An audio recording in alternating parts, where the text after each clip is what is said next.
इकडे नागपूरचा फरार भाजप पदाधिकारी सुमित ठाकूरच्या पोलिसांनी मुसक्या आवळल्यात। अमरावतीमधल्या धामणगाव इथे रेल्वेतून नागपूर क्राईम ब्रांचने त्याला अटक केलेली आहे। कार पार्किंगच्या वादातून ठाकूर यांनी प्राध्यापक म्हस्केंना घरात घुसून मारहाण केली होती।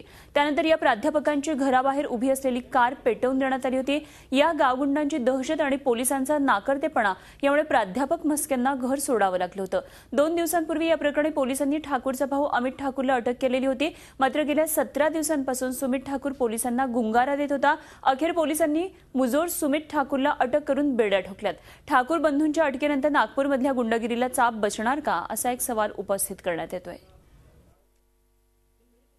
सुमित ठाकूर हा एक आज 2 जणांच्या बरोबर त्याचे 2 सहकारी मनोज शिंदे आणि अतुल रूपराव शिरभाते या दोघांच्या बरोबर धामणगाव रेल्वे अमरावती या ठिकाणी क्राईम ब्रांचकडून अटक करण्यात आला आणि त्याला या ठिकाणी आणण्यात आलेला आहे।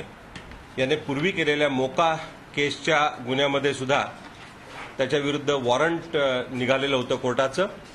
त्या वॉरंटामध्ये सुमित ठाकूरला अटक करण्यात आलेली आहे आणि त्याचे जे 2 सहकारी आहेत त्यांना हे जे म्हस्के यांनी दाखल केलेले पहिला गुन्हा आहे त्याच्यात अटक केलेला आहे। झी 24 तास रहा एक पाऊल पुढे।